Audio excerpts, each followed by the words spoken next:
আমাদের মা বিএনপির চেয়ারপারসন বেগম খালেদা জিয়া উনি বলেছেন যে আমার দেশের বাইরে কোনো জায়গা নেই। উনি ফখরুদ্দিনের আমলে অনেক চেষ্টা করেছে ওনারা দেশের বাইরে পাঠিয়ে দিতে, এবং শেখ হাসিনা অনেক চেষ্টা করছে, কিন্তু এ দেশের মানুষকে ছেড়ে উনি কোথাও যাননি।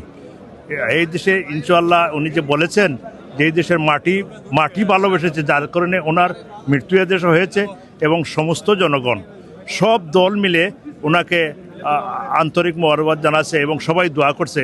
সারা বাংলাদেশের মানুষ দোয়া করছে ও উনি যেন আল্লাহ বেহেশত নসিব করেন।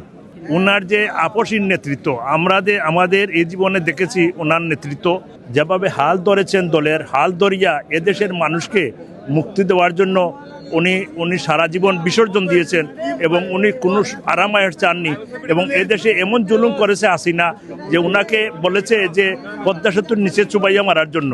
উনাকে এটাও বলেছে যে 80 বছর হয়ে গেছে, উনি মরে না কেন। কিন্তু আল্লাহর কি শান দেখেন, আজ হাসিনা পালিয়ে যেতে হয়েছে, আর খালেদা জিয়া এখানে কোটি কোটি মানুষের সমর্থন নিয়ে দুনিয়া থেকে বিদায় হচ্ছে। এটাই আল্লাহর শান। উনি খালেদা জিয়া বলেছিলেন যে ইনশাআল্লাহ একদিনের বিচার হবে এবং এ দেশ ছেড়ে পালাইয়া যেতে হবে, এবং তারেক রহমান বীরের বেশে বাংলাদেশে ফিরে আসবেন ইনশাআল্লাহ। উনি থাকতে দেখে গিয়েছেন যে তারেক রহমান এয়ারপোর্ট আসার পরে এদেশের কোটি মানুষের বেশি মানুষ ওনারদেরকে সম্বোধনা দিয়ে আমাদের বাংলার মাটিতে এনেছে। আল্লাহর কাছে দোয়া করি যাও ওনার বেশ নসিব হোক। আমাদের কোনো সন্তানের হাত যদি আল্লাহর কাছে পছন্দ হয়, উনি যাতে আমাদের হাতের একটু দোয়া যাতে আল্লাহর কাছে পৌঁছায়, আল্লাহ ওনারে ওই সম্মান, এই বাংলাদেশ যে সম্মান দিছে, মানুষের হৃদয়ে সে যেভাবে আছেন, মানে এটা অকল্পনীয়। বিশ্বের মধ্যে এটা অকল্পনীয় যে আমরা তো আসলে নির্যাতিত। আর আমাদের গফরগাঁও থানা তো আপনারা জানেন, গফরগাঁও থানা এমন একটা থানা যে থানা নাকি আমরা নির্যাতিত থানা। মানে এই থানার গফরগাঁও বাংলাদেশের মধ্যে সবচেয়ে একটা ক্রিটিক্যাল থানা, খুব নির্যাতিত থানা এটা। আপনারা জানেন বাবেলরে তো নিশ্চয়ই চিনেন, বাবেলের এলাকা। আমরা খুব নির্যাতিত। আমাদেরকে সবসময় ম্যাডাম সাহস দিতেন যে থাকো, তোমরা ভালো থাকবে, একটা সময় দেখবা সুন্দর একটা রাজনীতি আসবে এই দেশে, গণতন্ত্র আসবে।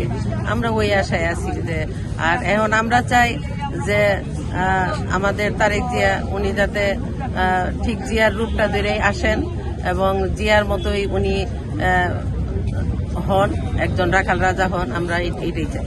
একবার আমার মনে আছে যে আমরা ময়মনসিংহ সার্কিট হাউসে ওনারে যখন আমরা খাওয়াই, তো উনি পাট শাক আর ডাল দিয়েই ভাত খাইছেন, অন্য কিছু খায় নাই, অন্য কোনো রান্না বান্না কিছুই খায় নাই। উনি